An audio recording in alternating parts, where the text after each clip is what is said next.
Hi, this is Kyle Markham with International Futures Group, a division of EFG Group. I want to give you some commentary on the grain markets for today, June the 17th, a Wednesday. Let's start with corn. Finally, all of the discussion about excessive rain has kind of caught a little bit of a short cover here. Keep in mind, it's been led by the soybean market. So the corn trades down to what, 348 the other day. You saw a lot of trading going on there. We ducked down there yesterday, and then they bought it into the close, bought it all night, and it stayed, pretty firm all day.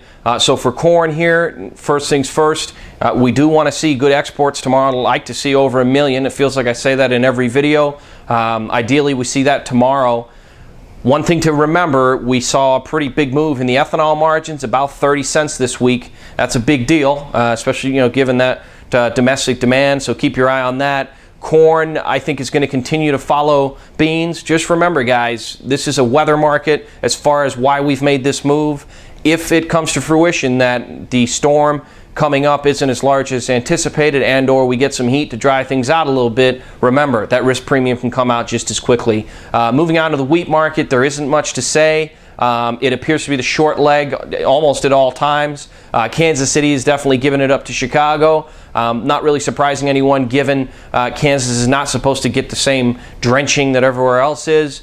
Wheat, you're just trying to see if Chicago can try to hold somewhere in this 485 area. Obviously, we didn't get there today, but it was a very lackluster affair. Personally, I've been wondering, when is wheat going to show some life? Problem is, we're so overpriced on a global basis. Hard to see business. So, perhaps we see some decent exports tomorrow. Not going to hold my breath. And remember, we've had 2 Egyptian tenders here recently, and we've been so far away from the mark that is borderline embarrassing as far as our competitiveness. So, not much else there in the wheat market. Soybeans, looking at November, right? November's a volume leader now. We duck under $9 again, okay? Keeping in mind the meal market was still pretty stout in the July contract. All of a sudden, again, rallies out of the hole, finishes in the area 908, 910 a couple of days ago. You saw more talk about weather. You have to deal with the fact that we've got millions of unplanted acres in Missouri. Missouri's a big soybean state. I think it finally caught people's a little bit of a delayed reaction because people maybe were not ready to accept that fact. You then saw soybean ratings drop 2 percentage points, and it was off to the races. So we put, effectively 50 cents on the beans, round numbers, in short order. Obviously, meal is still far stronger than anticipated this late in the game. July contracts effectively, rallied nearly $30 off the recent low. So that's having an impact as well. And I think we also caught people in the hole. For the longest time, fundamentally, soybeans are supposed to be going lower, depending on who you listen to, perhaps considerably lower.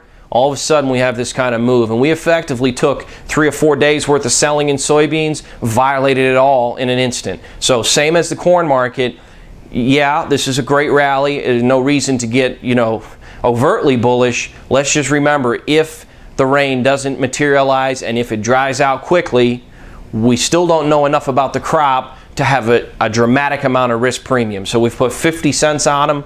A lot of people are looking at that 950 area in the beans for November. Yeah, it's a big round target. I imagine there's going to be big orders up there. At this moment in time, you got to monitor the weather. You also have to protect yourself because it's a 50-cent rally in a market that not only has what they thought was going to be a large crop here, but we've got Brazil and everywhere else to deal with as well. So interesting start to the week. Exports tomorrow, like I said, you want to see 1 million on corn. You got to keep your eye on those ethanol margins.